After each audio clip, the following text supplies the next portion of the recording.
Hello everyone, welcome to LIMS, Legend Institute of Management and Sciences. This is our second lecture and I am your lecturer Sundas Khan for the course of short story. Now the topic of part 2 of lecture 1 is basic features of short story or the most important components of a short story. Number first is length. जैसा कि हम पहले ही discuss कर चुके हैं कि length ही है जो कि नॉवल से और ड्रामा से शॉर्ट स्टोरी को सेपरेट करती है। अब हम डिटेल में देखेंगे कि लेंथ किस तरह से होनी चाहिए एक शॉर्ट स्टोरी की, या कि फिर एक आइडियल लेंथ क्या हो सकती है ऑफ अ शॉर्ट स्टोरी।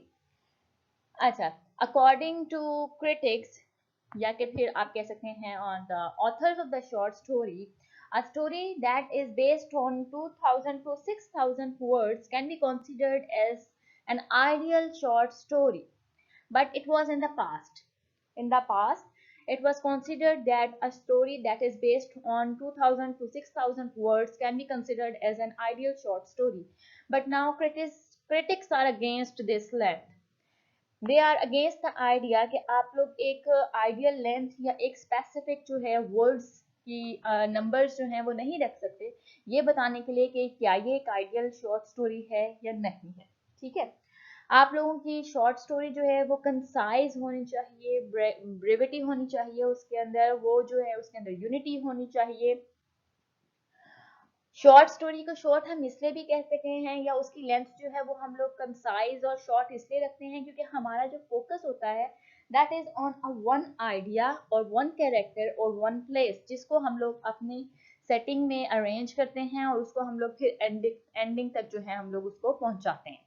तो अब आपको इस चीज का ख्याल रखना है कि आइडियल लेंथ जो है वो पास्ट में ये कंसीडर की जाती थी कि 2000 से 6000 अगर वर्ड्स हैं एक शॉर्ट स्टोरी के, so we can say that it is an ideal short story. But now critics are against this idea, and they are simply saying that any story that is concise, that has a unity, that has a plot, you can say that it is an ideal short story. Okay. Next is the feature or element you can say is the plot. Plot is very important in short story or even in novel. First, we will discuss what is a plot. Plot is the sequence of events in a story or play. The plot is a planned logical series of events having a beginning, middle, and end. The story usually has one plot, so it can be read in one single sitting.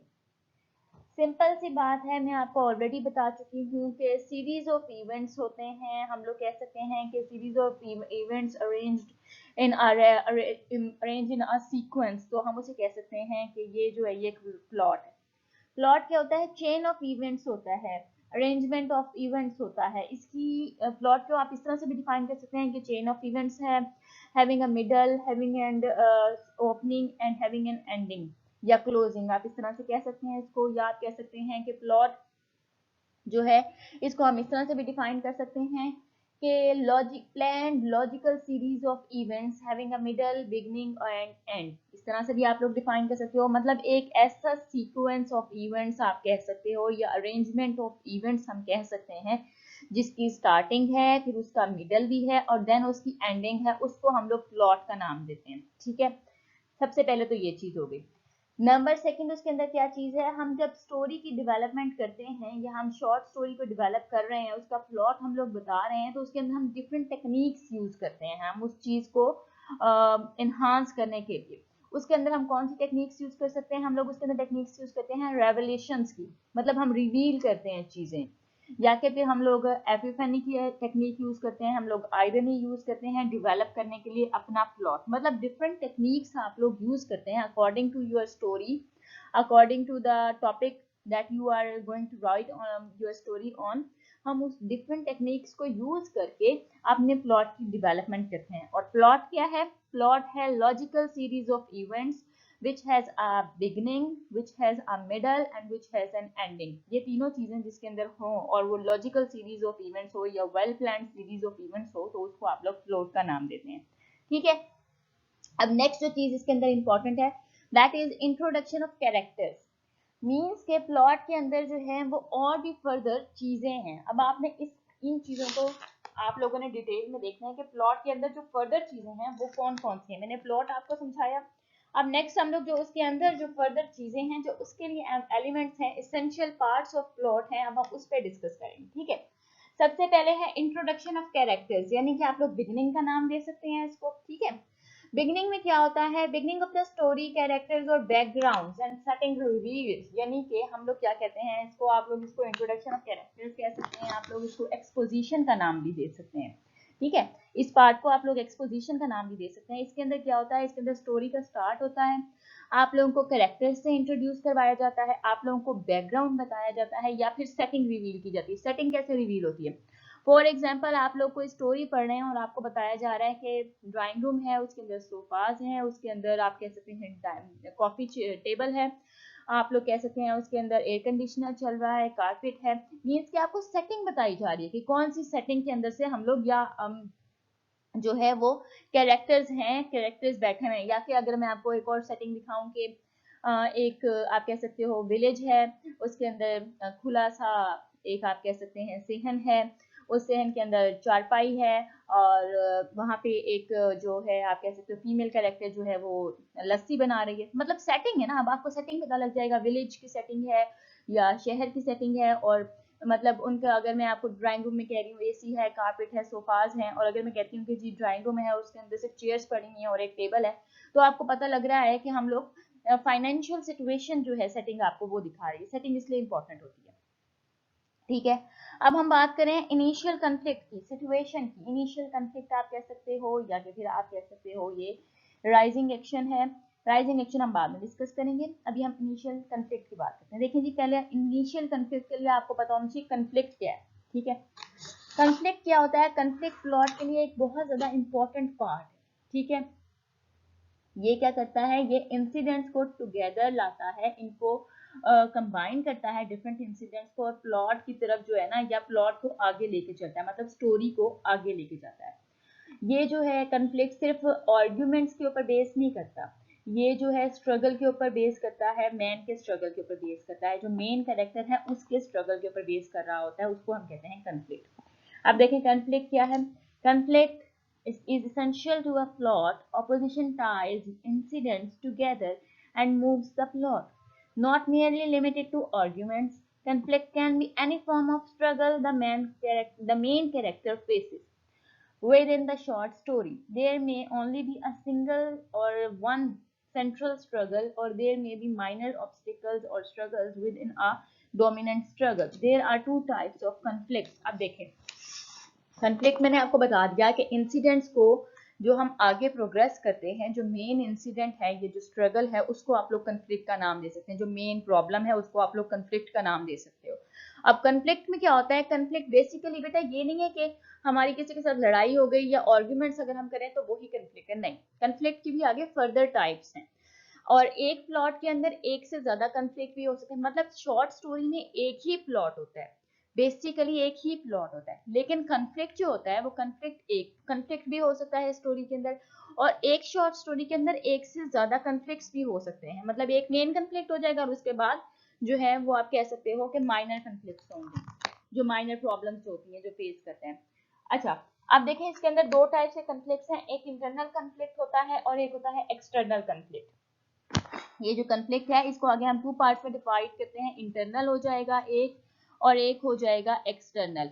अब हम इनको पढ़ेंगे कि internal क्या होता है और external जो होता है ये कौन सा होता है। ठीक है, अब इंटरनल कन्फ्लिक्ट की अगर हम बात करें तो इंटरनल कन्फ्लिक्ट होता है कैरेक्टर और उसके अपने साथ, मतलब character versus self, struggle with own self, soul, physical limitations, choices, इसको हम कहते हैं इंटरनल कन्फ्लिक्ट। अच्छा, फॉर एग्जांपल अगर मैं आपको एग्जांपल दूं इंटरनल कन्फ्लिक्ट की, तो आप बात सिंपली जो इंटरनल कन्फ्लिक्ट जो आजकल बहुत ज्यादा जिस पे फोकस किया जाता है वो होता है कन्फ्लिक्ट कि हम लोग अगर एक आप कह सकते हैं क्रिश्चियन है और उसका जो रिलीजन है वो मतलब क्रिश्चियन है, वो एक मेल कैरेक्टर या फीमेल कैरेक्टर, अब वो जो है वो सेटिस्फाइड नहीं है, उसको बार बार मतलब वो होपलेस है, डिप्रेशन का शिकार है, और उसके पास सब कुछ होने के बावजूद ही और she is not happy with his or her life. तो अब वो क्या करेगा, ये उसका एक इंटरनल कन्फ्लिक्ट है, मतलब उसके पास हर चीज मौजूद है लेकिन उसके बावजूद वो खुश नहीं है, एंड ही वांट्स समथिंग मतलब ही इज नॉट फीलिंग और she is not feeling complete with in one self. ये होता है इंटरनल कन्फ्लिक्ट। अब इसको अगर आप रिलीजन पे लेके जाएं तो हो सकता है कि वो फॉर एग्जांपल अगर वो मस्जिद में जाता है, वो अजान सुनता है, वो कुरान पढ़ता है और उसको फिर उससे सुकून मिलता है और कहते हैं खुशी उसको मिलती है इससे, तो फिर वो, अब ये उसका इंटरनल कन्फ्लिक्ट था जो उसको हम कह सकते हैं कि वो खुश नहीं था, उसने अपनी खुशी हासिल करने के लिए स्ट्रगल की, उसने देखा वो क्या कर सकता है, कैसे कर सकता है, तो वो डिफरेंट चीजें अपने ऊपर अप्लाई करेगा कि उसको खुश मतलब हैप्पीनेस मिल जाए, या उसको आप कह सकते हैं कि जो सुकून होता है उसको वो मिल जाए। ठीक, मतलब इस तरह से आप कंफ्लिक्ट, इंटरनल कंफ्लिक्ट दिखा सकते हैं जो कैरेक्टर का अपने साथ ही होता है और उसकी डिफरेंट रीजंस होती हैं। मतलब ये कि उसके पास हर चीज मौजूद है लेकिन फिर भी ही इज नॉट सेटिस्फाइड और he is not feeling happy, तो उसको वो कंप्लीट करने के लिए, अपनी सेल्फ को कंप्लीट करने के लिए जो कंफ्लिक्ट उसके साथ चल रहा है या जो प्रॉब्लम्स वो फेस कर रहा है अपने लिए ही, अपने साथ, उनको, उस चीज को हम कहते हैं internal conflict. Next is external conflict. ये रहा एक्सटर्नल कन्फ्लिक्ट है हमारे पास दूसरा पार्ट जो है वो कन्फ्लिक्ट का, दूसरी टाइप जो है। अब ये थ्री टाइप्स के होते हैं। एक कैरेक्टर का कैरेक्टर के साथ स्ट्रगल होता है, लेकिन इसमें क्या होता है, कैरेक्टर का दूसरे लोगों के, जो दूसरे कैरेक्टर्स स्टोरी के अंदर प्रेजेंट हैं उनके साथ कन्फ्लिक्ट है। मतलब ये है कि हीरो को आप कह सकते हैं विलन के साथ, या आप कह सकते हैं सन का मदर के साथ, सन का सिस्टर के साथ, इस तरह से ना ब्रदर सिस्टर का कंफ्लिक्ट हो गया, हस्बैंड वाइफ का कंफ्लिक्ट हो गया, मतलब दो कैरेक्टर्स का आपस में जो कंफ्लिक्ट है उसको हम कहते हैं character versus character external conflict. ठीक है, अब एक्सटर्नल कंफ्लिक्ट की दूसरी टाइप है कैरेक्टर वर्सेस नेचर। इसमें क्या है, मतलब नेचर और कैरेक्टर का कंफ्लिक्ट जहां आएगा, जहां नेचर और कैरेक्टर के दरमियान प्रॉब्लम आएगी, अब वो अगेंस्ट एनिमल्स भी हो सकता है, वेदर भी हो सकता है, इन्वायरमेंट भी हो सकता है। इसकी सिंपल सी एग्जांपल मैं आपको इस तरह से दूंगी कि आपको देखें एक कैरेक्टर है और वो जो है वो चाह रहा है कि उसने हॉस्पिटल पहुंचना है और अचानक से आप कह सकते हैं थंडरस्टॉर्म होता है, हैवी रेनिंग स्टार्ट हो जाती है, स्नो फॉलिंग स्टार्ट हो जाती है, मीन्स के नेचर के साथ अब उसको, या फिर आप सिंपली कहें कि उसके टायर जो है कार का वो पंक्चर हो जाता है। मतलब उसका कंफ्लिक्ट है ना ये, अब ये नेचर के साथ, इन्वायरमेंट के साथ इसका कंफ्लिक्ट है। इस चीज को, इस प्रॉब्लम्स को, इस तरह की जो प्रॉब्लम्स आएंगी एक कैरेक्टर को उसकी कंप्लीटनेस रोकने के लिए, या उसको जो वो काम करना चाह रहा है उसको स्टॉप करने के लिए, उस चीज को हम कहते हैं एक्सटर्नल कंफ्लिक्ट। कैरेक्टर में एक्सटर्नल कंफ्लिक्ट की सेकंड टाइप है कैरेक्टर वर्सेस नेचर। ये वो कंफ्लिक्ट है जिसमें नेचर जो है वो आपके अगेंस्ट काम करती है। मतलब ये नहीं कि वो इंसान बन के नहीं आ जाती, लेकिन अब वही बात जिस तरह से मैंने आपको एग्जांपल दी कि सिंपल सी बात है, अचानक से हैवी रेनिंग स्टार्ट हो जाए, बिल्कुल सही मौसम हो, आपने कहीं जाना हो, आप ना जा सकें, दैट इज एक्सटर्नल कंफ्लिक्ट और conflict between character and nature. या कि फिर आप सिंपल सी बात, एक और एग्जांपल वही है जो अगर आप जा रहे हैं और अचानक पहुंचने से पहले आप लोगों का टायर पंचर हो जाता है गाड़ी का, तो that is another example of external conflict, character versus nature. इस तरह की बहुत सारी जो है ना एग्जांपल्स वो इसमें आ सकती हैं, आप लोग कोट कर सकते हैं। थर्ड एग्जांपल जो है एक्सटर्नल कंफ्लिक्ट की वो है कैरेक्टर वर्सेस सोसाइटी। अब इसके अंदर जो आता है ये आता है स्ट्रगल अगेंस्ट आइडियाज, प्रैक्टिसेस और कस्टम्स ऑफ अदर्स। इसकी सिंपल से एग्जांपल मैं आपको बताऊं कैसे होगी। इसकी एग्जांपल ऐसे होगी कि जब इस्लाम आया पहले तो क्या था, सब लोग जो थे वो बुद्ध मत थे या हिंदू थे, इस तरह से थे। तो जो लोगों ने इस्लाम कबूल किया और उनको जो प्रॉब्लम्स फेस करनी पड़ी वो आप कह सकते हैं कि वो एक्सटर्नल कंफ्लिक्ट में आ सकती हैं या कैरेक्टर वर्सेस सोसाइटी के कंफ्लिक्ट में आ सकती हैं। या वही एग्जांपल जो मैंने आपको पहले दी कि कोई क्रिश्चियन है और वो मुस्लिम कन्वर्ट होना चाहता है, तो जो प्रॉब्लम्स वो फेस करेगा from his family, from his society, from the place he is living, उस प्लेस से, उस सोसाइटी से और उसके रिलीजन के जो पीपल है उनसे जो प्रॉब्लम वो फेस करेगा, जो कंफ्लिक्ट वो फेस करेगा, उसको आप कह सकते हैं एक्सटर्नल कंफ्लिक्ट की third type, character versus society का conflict. I hope it is clear now. अब हम जनरेटिंग सर्कमस्टांसेस की बात करेंगे कि जनरेटिंग सर्कमस्टांसेस में कौन क्या क्या आ सकता है। देखेंगे जनरेटिंग सर्कमस्टांसेस में सिंपल सी बात वही आ जाएगी कि अब हम लोग बात कर रहे हैं कि हमारा जो स्टोरी डेवलप हो रही है वो आगे किस तरह से जाएगी। ठीक है ना, हम लोग डिफरेंट रेवोल्यूशंस होंगी, डिफरेंट उसके अंदर मतलब आयरनी यूज कर सकते हैं, आप लोग एपिफनी यूज कर सकते हैं, आप लोग जो हो डिफरेंट जो आपको टेक्निक्स दी गई हैं लिटरेचर में, आप उन टेक्निक्स को लेकर जब अपनी आगे लेके जा रहे हो अपनी स्टोरी को, तो उसको हम लोग कह सकते हैं प्लॉट हमारा जिस तरह फर्दर आगे डेवलप हो रहा है उस चीज को हम लोग कह सकते हैं जनरेटिंग सर्कमस्टांसेस। जो सर्कमस्टांसेस हम लोग क्रिएट करते हैं प्लॉट को आगे ले जाने के लिए, कंफ्लिक्ट को दिखाने के लिए। Now next is rising action. अब हमारी बात आई है राइजिंग एक्शन के ऊपर। अब राइजिंग एक्शन क्या होता है? राइजिंग एक्शन होता है events in the story becomes complicated, the conflict is revealed, these are the events between introduction and climax.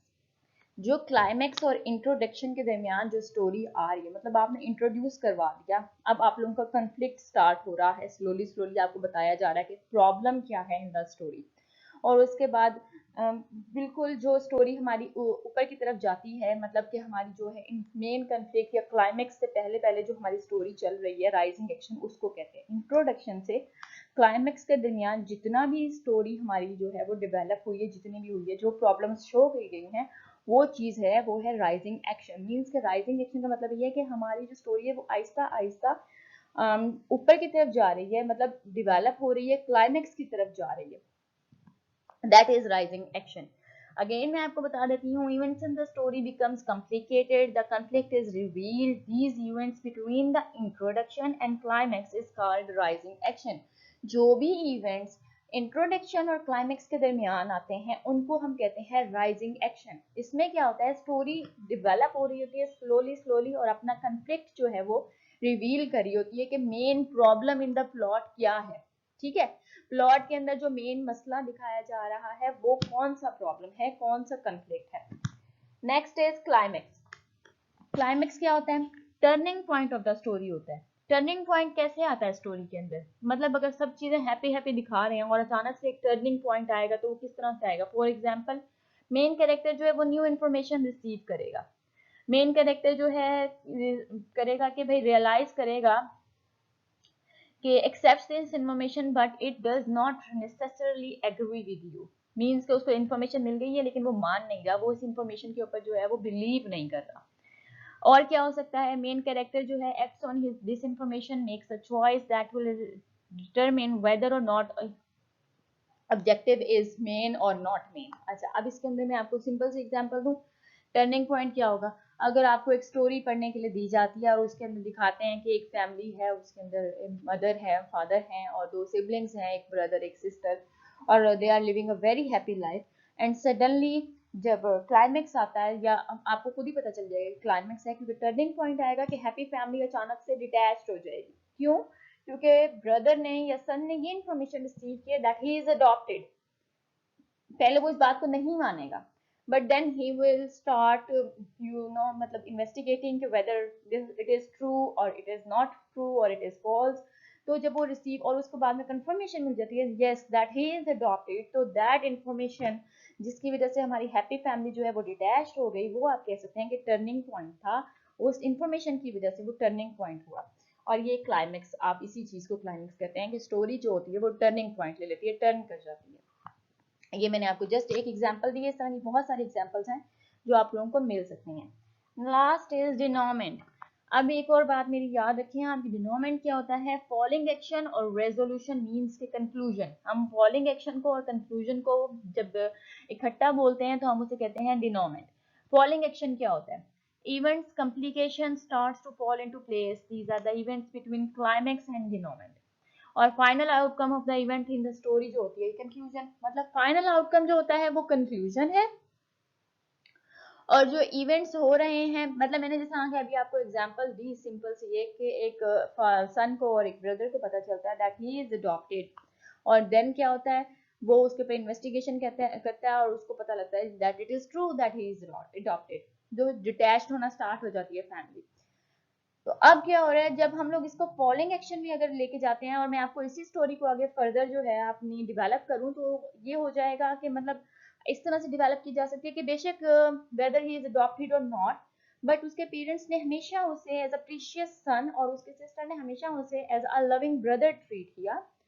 आप कह सकते हैं कि कोई मसला नहीं है, कोई प्रॉब्लम नहीं है उन लोगों की ट्रीटमेंट में, तो आहिस्ता आहिस्ता जो है, जो फैमिली डिटैच हुई थी दोबारा से वो स्टिक टुगेदर, मतलब दोबारा से वो साथ रहना शुरू कर देते हैं। जो उनकी प्रॉब्लम्स थी, जो उसको कैरेक्टर को, ब्रदर को जो प्रॉब्लम्स थे, कॉन्फ्लिक्ट्स थे, वो रिजॉल्व होना आहिस्ता आहिस्ता शुरू हो जाते हैं। और कंक्लूजन क्या होगा, मतलब आउटकम, एंड आउटकम क्या हो गया, they lived happily ever after. आप इसका ये आउटकम बना सकते हैं, ठीक है। तो अब आपको फॉलोइंग एक्शन और रेजोल्यूशन का पता चल गया, यानी कि फॉलोइंग एक्शन और कंक्लूजन को जब हम लोग इकट्ठा बोलेंगे तो उसको हम कहते हैं denouement. Okay, next we will discuss the characters.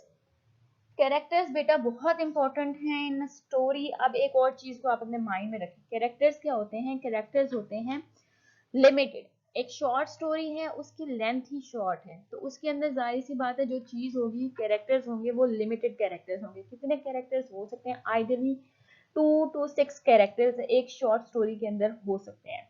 और वो कैरेक्टर्स जो होते हैं वो डेवलप्ड नहीं होते, नो डेवलपमेंट होती। जिस तरह से वो होते हैं अक्सर यूजुअली वो कैरेक्टर्स वैसे ही रहते हैं स्टार्टिंग से एंडिंग तक, कोई खास डेवलपमेंट नहीं होती। लेकिन एक्सेप्शंस हर चीज में मौजूद हैं, ठीक है, एक्सेप्शंस आर प्रेजेंट एवरीवेयर। अच्छा जी, अब टाइप्स ऑफ कैरेक्टर्स जो हैं, ये न्यू चीज है, आप इसको गौर से सुने। हमारे पास 4 टाइप्स ऑफ कैरेक्टर्स हैं जो कि मेन आप काउंट कर सकते हैं। सबसे पहले हैं जी राउंड कैरेक्टर्स। अब राउंड कैरेक्टर्स जो हैं ये टाइप ऑफ कैरेक्टर हैं, इसको आप लोग किस तरह से बताएंगे, राउंड कैरेक्टर्स क्या होते हैं। आप लोगों को पता होना चाहिए कि एक स्टोरी के अंदर बहुत सारे टाइप्स के कैरेक्टर्स हो सकते हैं, लेकिन हमारा फोकस जो है वो राउंड कैरेक्टर्स के ऊपर है, ठीक है। राउंड कैरेक्टर्स कौन से हैं, वो कैरेक्टर जो कि फुली डेवलप होते हैं, मीन्स कि उनको और डेवलपमेंट की जरूरत ही नहीं है। और ये जो कैरेक्टर होते हैं ये होते हैं कि ये रियल पीपल होते हैं और बीइंग कंसिस्टेंट होते हैं और मोटिवेटेड होते हैं और लाइफ लाइक होते हैं। मीन्स के आप लोगों को ये कैरेक्टर देख के ऐसा फील होता है कि वाकई ये कैरेक्टर्स आपके आसपास सोसाइटी में मौजूद हैं, आप लोग इन कैरेक्टर्स को मिल चुके हैं, आप लोग इन कैरेक्टर्स को देख चुके हैं। ये कैरेक्टर्स जो होते हैं ये गुड भी हो सकते हैं, बैड भी हो सकते हैं, ये ऑलरेडी वेल डेवलप्ड कैरेक्टर्स होते हैं, रियलिस्टिक होते हैं, लाइफ लाइक होते हैं। मोस्ट मेजर कैरेक्टर्स जो उनसे एक स्टोरी में मौजूद होते हैं, जो पाए जाते हैं, जो प्रेजेंट होते हैं, वो राउंड कैरेक्टर्स ही होते हैं। Next is flat characters. Round के साथ ही फ्लैट कैरेक्टर्स लिखा है तो आप लोगों को पता लग जाना चाहिए ये वेल डेवलप्ड नहीं होते, इनके कोई खास ट्रेड्स भी नहीं होते, रेगुलर से लोग होते हैं, ना गुड आप इन्हें कंसीडर कर सकते हैं ना बैड कंसीडर कर सकते हैं। सिंगल सेंटेंस में हम कह सकते हैं कि ये स्टीरियोटाइप होते हैं। माइनर कैरेक्टर्स को हम लोग कहते हैं फ्लैट कैरेक्टर्स। जिस तरह के अगर आपको माइनर कैरेक्टर की एग्जांपल दूं तो आप एक स्टोरी पढ़ रहे हैं, उसके अंदर एक दिखा सकते हैं आपके कोई काम करने वाली का घर में आती है, वो काम करती है चली जाती है, ये उसकी रेगुलर रूटीन है, मतलब एक कैरेक्टर है लेकिन उसका कोई काम नहीं है, माइनर से कैरेक्टर है, ठीक है ना, इस तरह से। Next is dynamic characters. ये वो कैरेक्टर हैं जो कि इंपॉर्टेंट चेंजेस इन पर्सनालिटी जो होते हैं ना ये रिसीव करते हैं ड्यूरिंग द स्टोरी, मतलब इनकी पर्सनालिटी में एक चेंज आ जाता है इन द स्टोरी। अच्छा, कम्स टू सम, ये इनको कोई रियलाइजेशन होती है जिसकी वजह से इनकी जो कैरेक्टरिस्टिक्स हैं, जो इनकी पर्सनालिटी है, वो परमानेंट चेंज हो जाती है। अच्छा, और ये चेंज आती क्यों है, ये आती है story events of the story की वजह से। और जो एक प्रोटैगनिस्ट होता है, जो मेन कैरेक्टर होता है ना, वो यूजुअली जो होता है डायनामिक कैरेक्टर ही होता है। जिस तरह की मैंने आपको एग्जांपल दी थी, एक भाई की, एक सन की, एक ब्रदर की, जो कि एक इंफॉर्मेशन रिसीव करता है जिसकी वजह से उसको कंफ्लिक्ट होता है और वो जो है अपनी आप को फैमिली से डिटैच कर लेता है, मीन्स क्या उसकी पर्सनैलिटी में चेंज आ जाता है। तो आप कह सकते हैं कि डायनेमिक कैरेक्टर्स होते हैं जो मेन कैरेक्टर्स होते हैं, क्योंकि उनको कन्फ्लिक्ट की वजह से, कोई प्लॉट की वजह से उनकी पर्सनालिटी में थोड़ा सा चेंज आता है और फिर वो चेंज जो है वो थ्रू आउट द स्टोरी रहता है। Last is static characters. ये वो कैरेक्टर्स हैं जो remains the same through out the story, इनके अंदर कोई चेंज नहीं आता। इनके अंदर मतलब ये है कि also something may happen to the character but it does not cause the character to change। और minor characteristics are static characters, मतलब कि वो characteristics static characters होते हैं जो कि माइनर, वही जिस तरह की मैंने आपको एक काम वाली जो मासियां आपके घर में आती हैं उनकी एग्जांपल दी कि वो माइनर कैरेक्टर्स हैं एक स्टोरी के अंदर, ठीक है ना। अच्छा, अब आपको पता चल गया डायनामिक कैरेक्टर्स वो कैरेक्टर्स हैं जिनको अक्सर ही मेन कैरेक्टर्स के लिए हम लोग इस्तेमाल करते हैं, यानी कि जो हीरो आप जिसे कहते हैं, जिसे हम लोग प्रोटैगनिस्ट कहते हैं, वो जो होता है बेसिकली यूजुअली वो डायनामिक कैरेक्टर की कैरेक्टरिस्टिक्स अपने अंदर रखता है। अच्छा जी, अब नेक्स्ट चीज है, एक कैरेक्टर जब आपको बताया गया कि एक कैरेक्टर इस तरह का होता है, डायनामिक हो सकता है, स्टैटिक होता है, राउंड होता है, फ्लैट होता है, तो उसकी भी कुछ करेक्टरिस्टिक्स होती हैं, एलिमेंट्स होते हैं। वो कौन कौन सी हैं? Number one is physical appearance होती है। फिजिकल अपीयरेंस में क्या होता है कि कैरेक्टर दिखता कैसा है, हाउ और व्हाट ही लुक्स लाइक। अगर आप लोग कोई स्टोरी पढ़ें तो उसके अंदर आप लोगों को टेक्स्ट के अंदर बताया जाता है कि उसका मतलब अपीयरेंस कैसी है, उसका स्टैंडिंग स्टाइल कैसा है, उसका जो वो ब्रांड के वो क्लोथ्स पहनता है, वो कौन सा ब्रांड चूज करता है, वो लाइट कलर के क्लोथ्स पहनता है, वो डार्क कलर के क्लोथ्स पहनता है, वो अगर जो है वो रिस्ट वॉच पहनता है तो वो किस टाइप की होती है, whether he wears it, whether he does not wear it, इसका भी आप लोगों को इन तमाम चीजों का ख्याल रखना है, ठीक है ना। ये अपीयरेंस होती है। अपीयरेंस का मेन जो इम्पोर्टेंट इफेक्ट होता है वो ये होता है कि आप लोगों के माइंड में एक वैसा ही कैरेक्टर जो है वो रेडी हो जाता है, और आप लोगों का जो उसके साथ है एक इमोशनल बॉन्डिंग आप कहते हैं कि वो उसके साथ क्रिएट हो जाती है। Next is action, speech and behaviour. इसके अंदर क्या होता है, इसके अंदर आपको बताया जाता है कि वो कैरेक्टर बिहेव कैसे करता है, वो कैरेक्टर बात कैसे करता है, और कैरेक्टर काम क्या करता है। मीन्स कि अगर आपको उसकी अपीयरेंस बताई गई है तो अगर आप, जाहिर बात है, एक कैरेक्टर है, मेन कैरेक्टर है, और वो जो है हाईली क्वालिफाइड है, वो जो है वो कोई अच्छी पोस्ट पर है, बिजनेस पोस्ट पे, तो फिर आप लोगों को पता होगा उसका स्पीकिंग स्टाइल क्या है, उसका प्रोफेशन क्या है। आपको ये तमाम चीजें जो माइनर डिटेल्स हैं हम बताएंगे, आपको रीडर इन तमाम डिटेल्स से इंट्रोड्यूस करवाएगा, तभी आपके रीडर्स के दरमियान और जो उसने एक इमेजिनरी कैरेक्टर क्रिएट किया है उसके दरमियान इमोशनल बॉन्डिंग होगी। Last is interaction with others. Okay, जिसमें इसमें तो आपको इंटरेक्शन विद अदर्स को देख के ही पता लग जाना चाहिए, हाउ ही और she interacts with other characters in the story, ठीक है। अब इसमें सिंपल सी एग्जांपल क्या है, आपने वो बहुत सारी स्टोरीज या ड्रामाज जो आप लोग टीवी पर देखते हैं उसके अंदर भी इस तरह के कैरेक्टर दिखाए जाते हैं जो आते हैं तो गली मोहल्ले जो होते हैं वो आप कह सकते हैं फौरन से साइलेंस हो जाती है हर जगह पे, कोई आपको नजर नहीं आया होता, बच्चे रोना जो होता है वो खामोश हो जाते हैं, बच्चे शोर नहीं मचा रहे होते, जो छोटे चिल्ड्रंस होते हैं वो। तो आप लोगों ने इस चीज को माइंड में रखना है, मतलब हाउ इंटरेक्ट विद अदर। कुछ ऐसे कैरेक्टर्स दिखाए जाते हैं जिनको देखते ही जो छोटे चिल्ड्रन होते हैं वो उनके पास जाते हैं, उनसे चॉकलेट्स लेते हैं, उनको टॉफीज लेते हैं, उनसे उनके साथ बहुत खुश रहते हैं और कोशिश करते हैं कि उनके साथ ही वो रहें। कुछ ऐसे कैरेक्टर्स दिखाए जाते हैं जिनसे सब लोग दूर भागते हैं। तो ये उनका स्टाइल होता है क्रिएट करने का कि आपको ये दिखाया जाता है कि ये कैरेक्टर किस तरह से इंटरेक्ट कर रहा है सराउंडिंग कैरेक्टर्स के साथ। That is also very okay. अब कौन कौन से एलिमेंट्स जरूरी हैं एक कैरेक्टर की डेवलपमेंट के लिए, जिस तरह कि मैं अभी आपको कहती कि हीरो को हम प्रोटैगोनिस्ट का नाम देते हैं।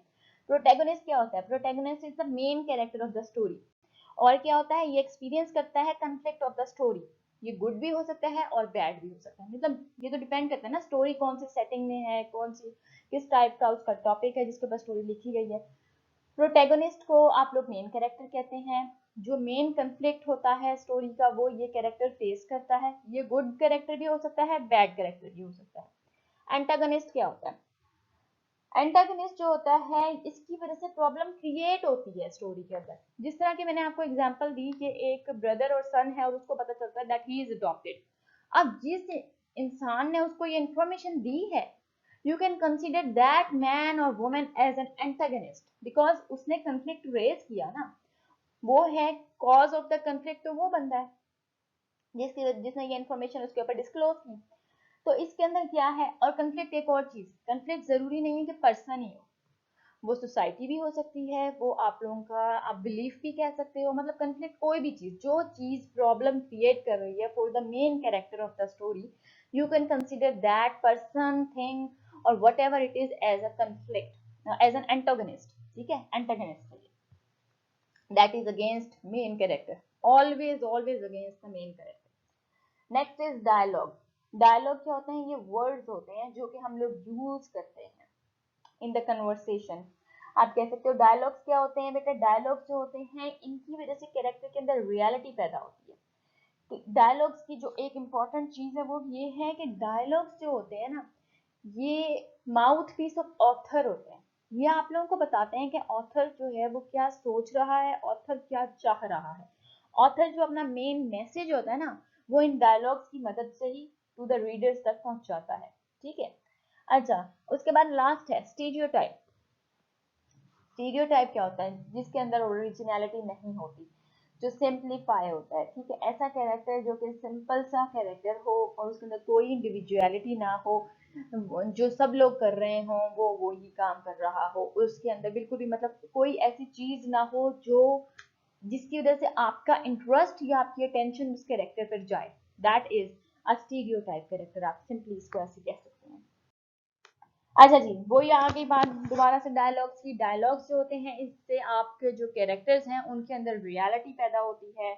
अगर जारी बात है डायलॉग्स फिक्शनल किस्म की बात है, डायलॉग्स में कैरेक्टर जो हैं अगर वो फिक्शनल डायलॉग्स बोल रहे हैं कि मैं आसमान पर गया, मैं जो समुद्र के अंदर गया, इस तरह की बातें, तो इनके अंदर रियलिटी नहीं है, फिक्शनल बातें हैं। ठीक है, तो डायलॉग्स का मकसद होता है कैरेक्टर्स को लाइफ देना।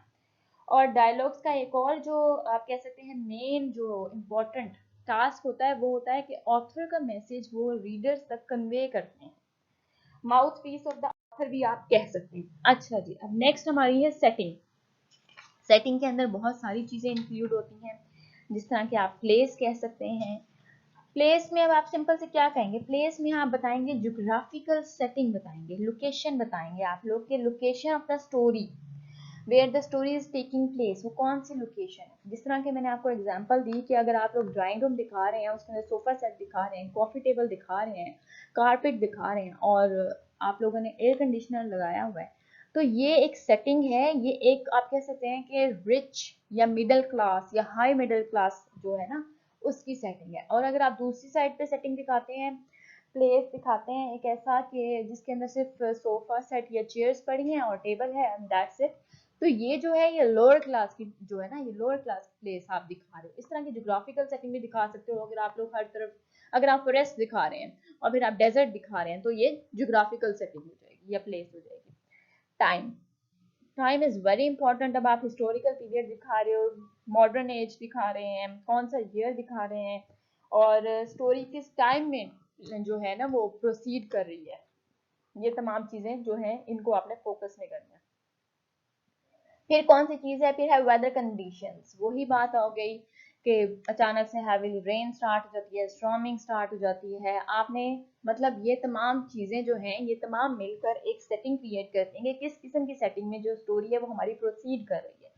सोशल कंडीशंस में क्या आएगा? सोशल कंडीशंस में आएगा daily life of characters, story contains local colouring है, या कि फिर आप कह सकते हैं कि वो जो है वो आउट अब्रोड से आया है, जो हमारा हीरो है, जो हमारा विलन है, जो हमारा प्रोटैगनिस्ट है, जो हमारा एंटागनिस्ट है, वो कहाँ से आया है, वो जो है वो लोकल जो है वो कंट्री लोकल का उसी जो है वो इसी कंट्री से बिलोंग करता है या वो अब्रोड से आया है।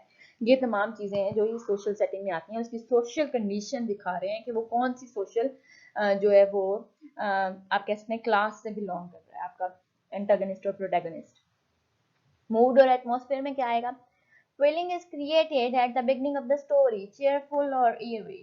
मीन्स कि अगर तो आपको हैप्पी फैमिली दिखाई जाती है, जैसे कि मैंने आपको एग्जांपल दी थी कि हैप्पी फैमिली है फिर डिटैच हो जाती है, तो ये आपका मूड है, आप लोगों का एटमॉस्फेयर है कि कौन से मूड से स्टोरी स्टार्ट हो रही है। और एंडिंग में भी यही आएगा कि कौन से मूड और एटमॉस्फेयर पे स्टोरी जो है आपकी वो एंड हो रही है। मीन्स कि अगर डेथ ऑफ द हीरो और हीरोइन हो जाती है, ये सिर्फ हीरो ही हो जाता है, तो that is a sad ending. और अगर वो क्या एंडिंग होती है कि they live happily ever after, तो obviously that is a good mood और atmosphere.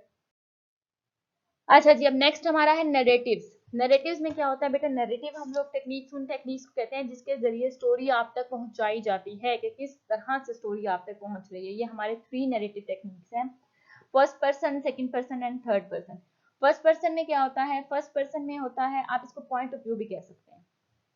First person point of view में होता है कि कैरेक्टर्स जो होते हैं ना विद इन द स्टोरी, वो हमें स्टोरी जो है वो सुनाते हैं या बताते हैं। और इसके लिए हम प्रोनाउंस आई और यू ही का यूज करते हैं, आई और वी यूज करते हैं कि I did this, we did this, we are going there. इस तरह के प्रोनाउंस हम लोग यूज करते हैं टू कंपोज द स्टोरी और इससे क्या होता है, अगर हम आई और वी के प्रोनाउंस जो है हम वो यूज कर रहे हैं, तो इससे क्या होता है, इससे ये होता है कि आप लोगों की जो रीडर्स और कैरेक्टर्स की आपस में अटैचमेंट क्रिएट हो जाती है, बॉन्डिंग क्रिएट हो जाती है, and that is very important for a story to be famous और पॉपुलर। ठीक है, अब इसके अंदर क्या है कि आपको जो कोई कैरेक्टर ही है जो विद इन द स्टोरी है, and he is narrating his or her tale to you, to the audience, to the readers. अच्छा, नेक्स्ट हमारा है सेकंड पर्सन। सेकंड पर्सन में होता है यू प्रोनाउन, हम लोग यूज करते हैं यू। हम लोग यू प्रोनाउन को यूज करके स्टोरी नरेट करते हैं, स्टोरी हम लोग प्रोसीड करते हैं, आगे बताते हैं। लेकिन इसका क्या है कि फेमस नहीं है, क्योंकि इससे ना कोई बॉन्डिंग और अटैचमेंट क्रिएट नहीं हो रही होती between readers and characters. Third is हमारा third person point of view है, जिसके अंदर हम लोग जो है वो प्रोनाउंस कौन कौन से यूज करते हैं, ही, शी एंड दे के प्रोनाउंस हम लोग यूज कर रहे हैं। ऑथर जो है वो कमेंट कर सकता है, इसमें ऑथर फ्री होता है, he can comment on any situation और he has a full control of the situation. और this style of narrating a story is very popular between the readers and between the authors, or they prefer to use this style of narration while they are writing a story। ठीक है, इसके अंदर क्या होता है कि author जो होता है उसका माइंड होता है कैरेक्टर्स के ऊपर भी फुल कंट्रोल होता है, he is free to comment on any situation और एनी एनवायरनमेंट। अच्छा जी, थीम क्या होता है? थीम जो है ये एक और बहुत इंपॉर्टेंट चीज है। थीम के अंदर क्या होता है, सेंट्रल आइडिया हम कहते हैं थीम को। सेंट्रल आइडिया आप कह सकते हैं या आप कंसेप्ट कह सकते हैं, जो main concept of the story है उसको भी हम थीम कह सकते हैं। इसके अंदर क्या होता है कि इसके अंदर क्या होता है, ऑल द एलिमेंट्स होते हैं स्टोरी वो कंट्रीब्यूट करते हैं। तो थीम को हम लोग, थीम के लिए कि थीम जो है, जो मेन आइडिया, जो central idea of the story है, वो हम लोग जो है आपको इजीली जो है वो अपने ऑडियंस तक, अपने रीडर्स तक जो है वो पहुंचा सकें। ठीक है, इसके अंदर क्या होता है, स्टोरी टाइटल को अक्सर जो है ना वो ऑथर्स जो है वो मेन फोकस करके वो लिखते हैं।